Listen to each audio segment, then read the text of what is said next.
Hi there, welcome to my final project, a Slidecast, which will explore a variety of different historical figures and how they incorporated cycling into their lives. My goals for this slideshow are firstly to show the variety of different reasons why historical figures have adopted cycling. Secondly, I hope that my research will show that cycling is a highly accessible activity that can be enjoyed by the old and young, women and men, as well as people from many different cultural and social backgrounds. Thirdly, I hope that examining the role of cycling will help to humanize the lives of different historical figures. So, without further delay, let's make our way through history and meet some interesting men, women, and their bikes. The first person that we will look at is Lev Nikolaevich Tolstoy, who lived from 1828 to 1910. He's best known as the author of War and Peace and Anna Karenina. Tolstoy was so influential by the end of his life that a journalist remarked that Russia had two czars at the beginning of the 20th century, Nicholas II as well as Lev Tolstoy. Tolstoy took up biking at the age of 67, when bicycles were still very uncommon, especially in Russia. His youngest child, 7-year-old Vanya Tolstoy, had just died, and it seems that Tolstoy sought solace in learning to ride a bicycle on his remote country estate. His cycling hobby bemused the peasants who lived near his land, but they treated it as another one of his eccentricities. Tolstoy faced much stronger criticism for his new hobby from some of his own admirers, who protested that bicycling was undignified for such a venerable old man. In response to this, Tolstoy wrote the following: "I don't know why I like riding. Chertkov, who was one of his main followers, is offended and finds fault with me for this. But I keep doing it, and I'm not ashamed. On the contrary, I feel that I am entitled to my share of natural light-heartedness, that the opinion of others has no importance, and there is nothing wrong with enjoying myself simply, like a boy." Overall, it seems that for Tolstoy, biking was a part of his natural rebelliousness against authority.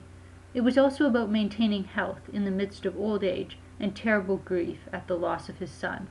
But most importantly, cycling became a simple but cherished pleasure in his life. From Tolstoy's rural estate in Russia, we move to England and to look at another writer, Sir Arthur Conan Doyle, the man who created the Sherlock Holmes stories. Conan Doyle's love of cycling features in several of his Sherlock Holmes stories, such as The Adventure of the Solitary Cyclist. But Conan Doyle also used the bicycle himself to exercise, and he recommended it highly from a medical perspective. He was a doctor as well as a writer.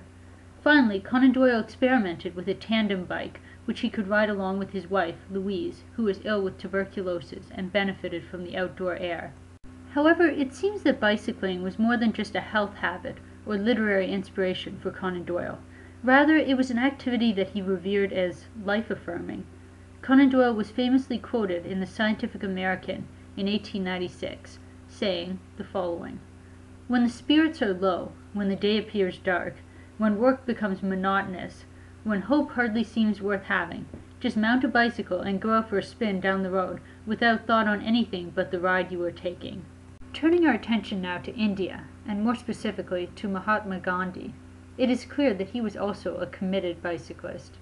But Gandhi certainly did not use the same passionate language as Conan Doyle to describe how he felt while cycling. This was because, unlike Conan Doyle and Tolstoy, Gandhi used his bicycle mostly for very practical reasons. In fact, while working in South Africa as a lawyer, Gandhi generally made the 7-mile journey to his office by bicycle. Yes, Gandhi was an early commuter cyclist. Gandhi was also a major advocate for personally understanding bicycle mechanics. In one letter to a friend, he noted that a carpenter will always keep his tools ready for use, a typist will always keep his typewriter in good repair, and a rider will keep his horse in good stead. Similarly, a bicycle should always be kept clean, oiled, and ready for use. Overall, Gandhi was not sentimental about his bicycle, but he did understand and value its usefulness. Next, we are going to focus our attention on the Netherlands, which is known as one of the most bike-friendly places in the world. For example, nearly 85% of the population, at present, owns at least one bike, and the bicycle infrastructure is almost unparalleled worldwide. Perhaps one of the major reasons for this is that the Dutch monarchy has consistently championed bicycle riding for the last century. Queen Wilhelmina, who reigned from 1898 to 1948, was the one who started the trend, and she was frequently pictured cycling along wooded paths near the palace. Wilhelmina's daughter, Queen Juliana, was an even more avid cyclist, and she included bicycling as part of royal tours that she completed in other countries.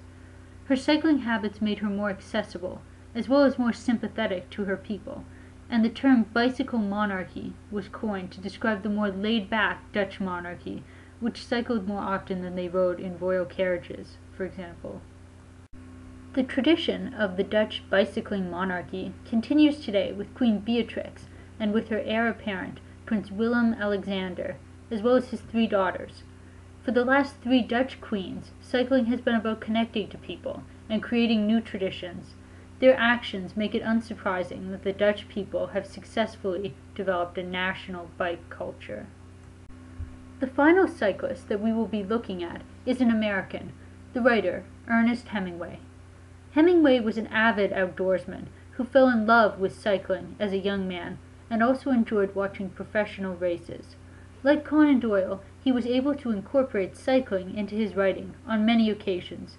Most notably, the heroic character of Bartolomeo Amo in A Farewell to Arms was inspired by a professional Italian cyclist of the same name. In his book, A Movable Feast, Hemingway explicitly stated his interest in incorporating cycling into his writing, but claimed that it would be very difficult to do so.